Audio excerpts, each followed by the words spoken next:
Salut à tous, j'espère que vous allez bien. Aujourd'hui, je vous emmène avec nous pour deux petites séances. Je vais travailler Jolisco et Scarlett de manière simultanée, donc vous aurez les petites vidéos. J'espère que ça va bien se passer. Je vais les travailler à pied. J'ai prévu du coup de faire un petit peu de longe, enfin longe en Licoletto avec ma grande longe, et puis de leur faire passer quelques obstacles en longe. Donc remettre Scarlett sur les barres parce que ça fait depuis son accident et bien avant même d'ailleurs qu'elle n'a plus fait d'obstacles, qu'elle n'a plus vu de barres. Donc j'espère que ça va bien se passer. Je vous emmène avec nous.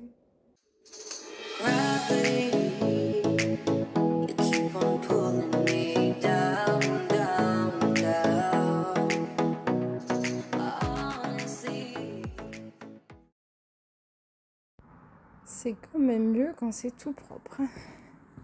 J'ai enfin mes tréteaux à sel. Tchac.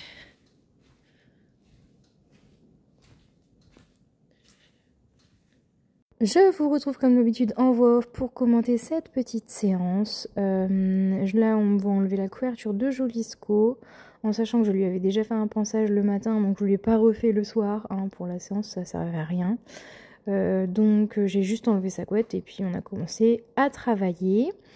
Il est pas tondu, mais il n'a pas fait énormément de poils cette année, du coup je préfère le couvrir un peu avec une impaire, histoire que il soit pas trempé quand il y a des trompes d'eau pendant une semaine, sinon c'est un peu relou je trouve, mais bon bref c'est comme ça. Je commence la séance comme d'habitude en travaillant sur le plat, donc je lui demande d'aller sur son cercle. Au début je demandais juste de faire des cercles au pas, mais il avait tout de suite décidé de trotter. Bon après ma foi le fait de vivre dehors, il marche déjà toute la journée, donc en soi ils sont prééchauffés disons. J'ai fait haut de main, il est resté relativement sage et motivé, j'ai tourné pas mal dans la carrière, je me déplace pour aller avec lui, pas qu'il reste sur des micro-cercles en permanence, je veux vraiment qu'il bouge au maximum, sauf que toute la zone qu'il y avait sur la gauche de l'écran, c'est là où il y a les arbres, et voilà, vous voyez, il avait pas du tout envie d'aller là-bas, parce qu'il y avait quand même pas mal de vent, et du coup, il est un peu tatasse avec ça, il est pas très rassuré, donc à chaque fois, hop là, il se ramasse sur moi en fait, et il coupe son cercle, ça c'est un peu relou et il me l'a aussi fait du coup pour aller sauter. Mais l'avantage de Jolisco, c'est que c'est monsieur jamais rien n'est grave. S'il arrive un peu trop près, un peu trop loin, il arrive toujours à s'en sortir parce que il a beaucoup de force. Donc ça c'est un de ses grands atouts.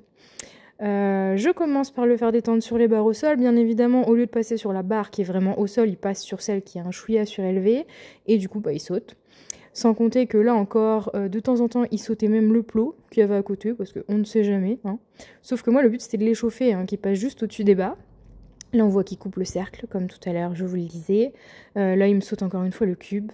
Bon, du coup, je lâche l'affaire, je le ramène à moi, et puis, je vais tout simplement monter la barre qui est sur les deux plots, parce qu'au final, il saute quand même dans tous les cas. Donc, l'échauffement est un peu loupé. Là, je monte la barre, il attend gentiment, patiemment, et regarde ce que je fais, parce que tout est important pour Jolisco. Il faut toujours qu'il surveille tout ce que je fais, sinon c'est pas drôle. Là, hop, voilà, il me saute réellement la barre. C'est très bien, donc je le félicite beaucoup, je le rappelle beaucoup à moi entre chaque exercice, parce que c'est un petit cheval qui, mine de rien, n'a pas énormément confiance en lui, et le fait de toujours le féliciter dès qu'il fait quelque chose de bien, ça le valorise, et puis je le vois, ça change dans son comportement en fait, il est un peu fier de lui, et il est content, et il se rend compte de ce qu'il a fait, c'était bien. Plutôt que de réprimander les bêtises, autant féliciter les bonnes actions. Là, on peut voir qu'il n'a aucune difficulté à sauter, clairement. Même si il me coupe le virage, il fait le guignol et tout ça, du coup, il se retrouve parfois très près, pris dans la distance. Il s'en fout, il met un petit coup de raquette, hop, et ça passe. Évidemment, c'est pas le but qu'il saute en force tout le temps. Je veux vraiment qu'il prenne le temps de faire les choses et qu'il saute correctement, que ce soit facile pour lui, mais on n'en est pas encore là, parfois il écoute et parfois un peu moins, mais c'est pas très grave, c'est du travail à pied, c'est la toute première fois que je le fais sauter en longe, parce que d'habitude je le fais sauter en liberté, mais là comme il y avait vraiment beaucoup de vent et tout, je voulais qu'il reste avec moi, et la longe c'est quand même plus pratique. À l'autre main, du coup, j'ai rebaissé la barre pour qu'il puisse, pour la remonter progressivement et qu'il puisse sauter tranquillement. On a vu qu'il avait sauté une fois le cube et qu'il avait très bien sauté d'ailleurs. Je félicite bien et je termine là-dessus. Ensuite, je suis allée chercher la biche sauvage et vous allez vite comprendre pourquoi je dis la biche sauvage. Pendant ce temps, j'ai gardé le Jojo Coco là en liberté. J'aurais peut-être pas dû parce que du coup, il était un peu relou. Vous connaissez l'enfant qui travaille très bien, qui est super sage et à l'écoute, mais après qui fout le bordel dans la classe? C'est lui. hein, voilà, clairement. Là, Scarlett reprend le travail tout doucement après ces 2 mois d'arrêt, hein, ses diverses blessures, son accident de vent, tout ça, je vais pas le répéter à chaque vidéo. On n'a travaillé que sur le plat jusqu'ici. Et enfin sur le plat en longe, hein, je parle de travail à pied, là je ne parle même pas de travail monté, j'ai fait une séance montée avec et c'est tout. Je la remets en route vraiment à pied parce que je trouve que c'est plutôt pas mal de remettre un peu les codes et comme vous allez voir c'est pas du luxe hein, parce que madame n'est plus débourrée. En 2 mois d'arrêt, voilà, elle estime que c'est fatigant, on en a ras-le-bol et voilà elle me le montre très bien. Elle est en train de me dire regarde je vais très très bien, j'en ai un peu marre de ne rien foutre donc voilà je suis toute folle, on travaille c'est trop chouette. Elle ne fait ça que là, hein. C'est-à-dire que le reste de la journée elle est avec les autres chevaux.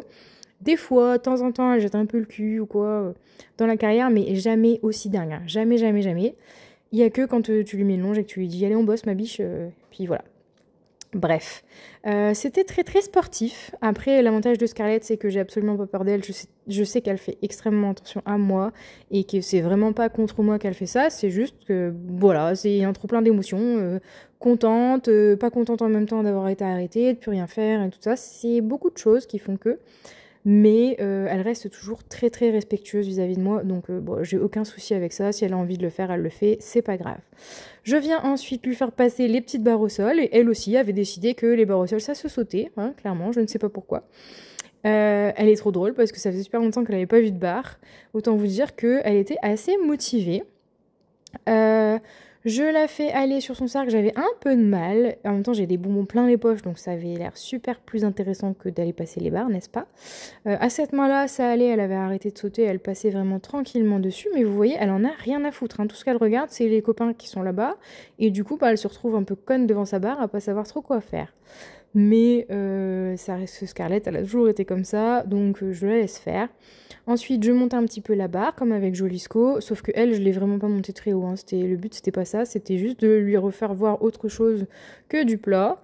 Voilà, elle a tapé la barre, et mon Dieu, mais qu'est-ce qu'elle n'avait pas fait là hein. C'est la fin du monde, la barre l'a agressée. Qui ose toucher les divins postérieurs de Scarlett Doty? Quand je dis que cette jument a un tempérament à part, c'est vraiment un tempérament à part. Là, déjà, Jolisco commençait à venir rôder derrière son obstacle, ça ne lui plaisait pas. Et là, bien évidemment, il avait décidé qu'il allait être juste à la réception. Et pourquoi pas se rouler en réception. Voilà, vous voyez, quand je disais l'élément perturbateur de la classe, bah c'est lui, hein, très clairement. En plus, il va se relever et il va jeter le cul, parce que, ouais, voilà, hein, c'est pas tout ça. J'ai des chevaux extrêmement expressifs, hein, clairement, je pense que à ce niveau-là, je peux pas trop dire qu'ils sont blasés de tout, hein, c'est pas vrai. Bon là évidemment elle a encore une fois fait 0 effort, donc elle se fâche toute seule comme d'habitude et on revient là-dessus et elle coupe totalement son cercle.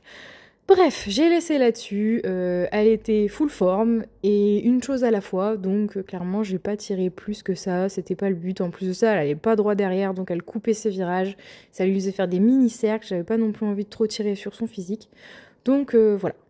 Évidemment, qui est-ce qui a oublié de faire la conclusion de cette vidéo? Eh bien, c'est moi. Donc voilà, c'était une séance très constructive pour tous les deux, franchement. Scarlett était en pleine forme parce que, comment dire, qu'elle est très très contente de reprendre le travail, un peu trop. Et d'ailleurs, elle est très bondissante et tout ça. Elle a vu l'ostéo juste avant de reprendre le travail. Là, elle a repris quelques séances de travail à pied, vraiment pas grand-chose. Donc on est qu'au tout début de la reprise. Et elle déborde de l'énergie, elle arrête pas de me montrer qu'elle va très bien physiquement, donc ça fait plaisir. Maintenant il n'y a plus qu'à bosser. Et Jolisco comme d'habitude il a été super.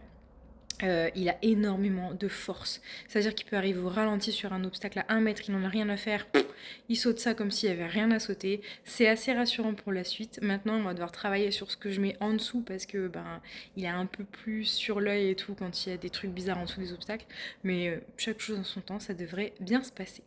D'ailleurs, pendant que j'y suis, si jamais vous voulez voir certaines choses sur la chaîne, bah, n'hésitez pas à faire vos propositions en commentaire parce que c'est vrai que des fois, j'ai pas toujours plein d'idées, donc n'hésitez pas.